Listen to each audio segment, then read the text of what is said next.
송원재TV 시작합니다. 윤석열 대통령에 대한 지지율과 국민의힘 지지율이 지난 일주일 사이에 큰 폭으로 오르고 민주당의 지지율이 큰 폭으로 내렸습니다. 지난 일주일 사이에 무슨 일이 있었길래 민주당은 이재명에 대한 구속영장, 체포동의안이 절차를 개시한 것이고요. 국민의힘은 전당대회가 계속 진행이 되고 있습니다. 윤석열 대통령에 대한 지지율은 왜 이렇게 큰 폭으로 올랐느냐? 금융기관들이 이자 장사를 해서 돈잔치를 하고 있는 것, 이 부분에 대해서 윤석열 대통령이 은행들과 통신사들에 대해서 고통 분담을 요구한 것, 이게 국민들, 특히 젊은 층에 큰 호응을 얻었다.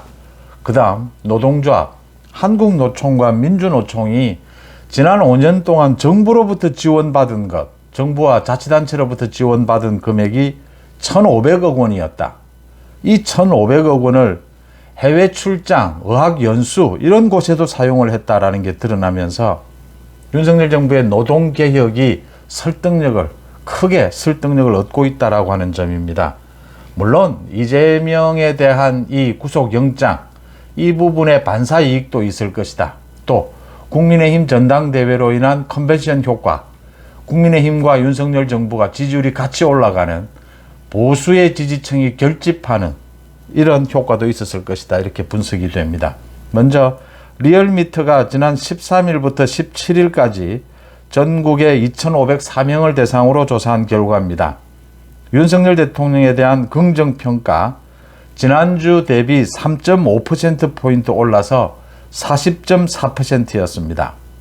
국정수행을 잘못하고 있다는 부정평가 57.5%였습니다. 2.8%포인트 낮아졌습니다. 이 리얼미터 조사로 윤석열 대통령에 대한 지지율은 지난달 1월 초에 30%대 중후반 이렇게 왔다 갔다 하다가 6주 만에 40%대를 회복한 겁니다. 이 리얼미터 결과로는 긍정평가는 지역별로 대전, 세종, 충청에서 9%포인트 올랐고 부산, 울산, 경남에서도 7.6%포인트, 광주, 전라에서도 6.4%포인트 올랐습니다. 연령대로는 30대에서 9.7%포인트 올랐다.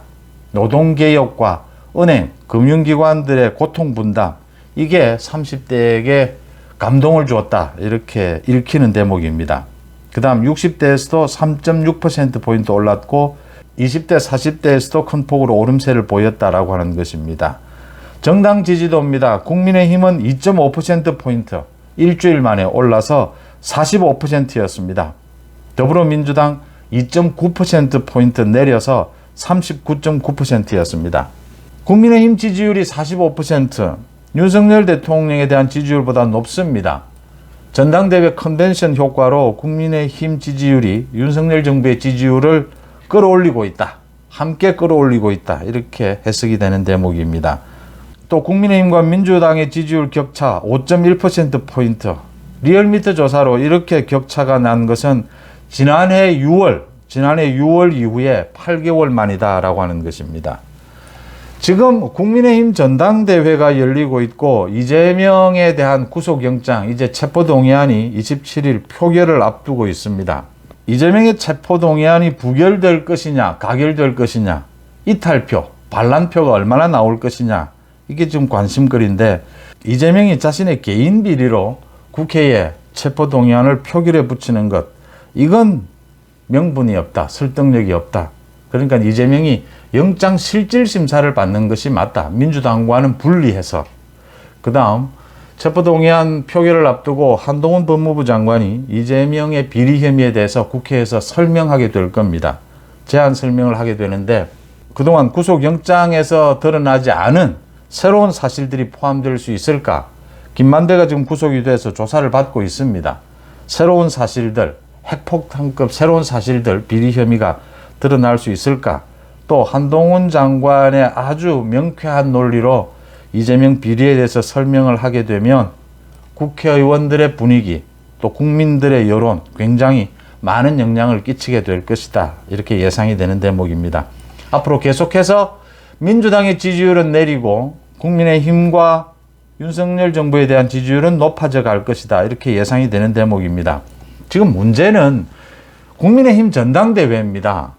국민의힘 책임당원들의 관심은 많이 쏠릴 수밖에 없는데, 그래도 이게 흥행이 좀 낮아지고 있는 것은 뭐 김기현 후보가 압도적으로 좀 앞선다 이런 부분도 있겠지만, 너무 지금 네거티브가 심하다라고 하는 겁니다. 서로에 대한 비방 이런 부분들이 너무 심해서, 이런 부분 아니고도 지금 윤석열 정부의 노동개혁이라든지 이 금융권의 이 고통분담, 이런 현안들이 지금 젊은 청년들에게는 먹혀들고 있거든요.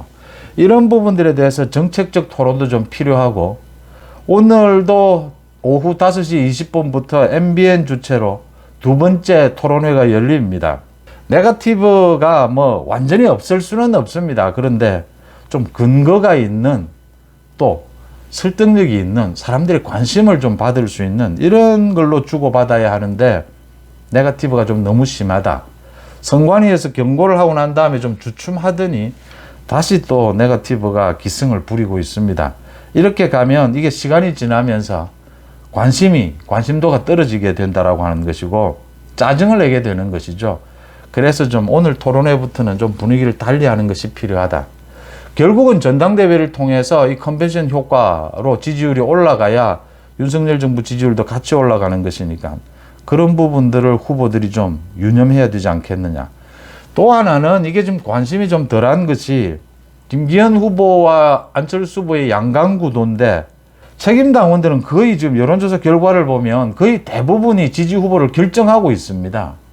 그래서 또 관심이 좀 떨어지는 부분이 있는데, 이 경선 막판으로 가면서 후보들 간의 연대 이런 부분도 점쳐지고 있는 만큼 관심도 높아져야겠고, 좀 토론의 내용도 너무 또 정책적인 토론만 하면 재미가 없는 게 사실입니다.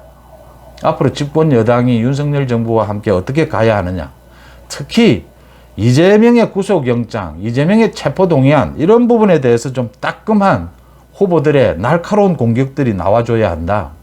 지금 이 시국은 이재명의 체포동의안에 더 관심이 쏠리는 것이 뭐 어쩔 수 없는 현상입니다. 말씀드린 대로 오늘 오후 5시 20분부터 MBN 2차 후보 토론회가 열립니다. 네거티브를 좀 줄이는 것이 맞다. 김기현 후보도 안철수 후보에 대해서 뭐 과거에 이런 부분에 대해서 이제 지적할 만큼 했으니까, 정체성 부분은 좀 그 부분은 이제 좀 줄이고, 또 안철수 후보도 김기현 후보의 그 울산 KTX 역세권 그 땅 투기 부분, 그게 땅 투기가 될 수 없는 부분은 김기현이 그 땅을 살 때는 1998년도였죠. 정치권에 들어오기도 전입니다. 판사 시절이었죠. 아직 그 KTX 노선이나 이런 게 구체적으로 결정이 안 된 상황입니다. 땅이 뭐 땅값이 그렇게 오른 것도 아니고 오히려 내린 곳도 있다라고 합니다. 또 거기는 임야이기 때문에 지하로 KTX가 지나갈 것이다. 또 이 역사, KTX 역사와는 울산역입니다. 1km 이상 떨어져 있다. 더 중요한 것은 그 노선이 지하로 갈 것인지 어디로 갈 것인지 아직도 정확하게 결정이 된 것은 아니다라는 부분에서 땅 투기라고 볼 수는 없다. 그래서 이런 논란들은 좀 이제 좀 수그러들고 좀 자제를 하고, 지금 이재명 부분이라든지 앞으로 올 한 해 뭐 총선 부분 이런 토론할 것이 굉장히 많습니다.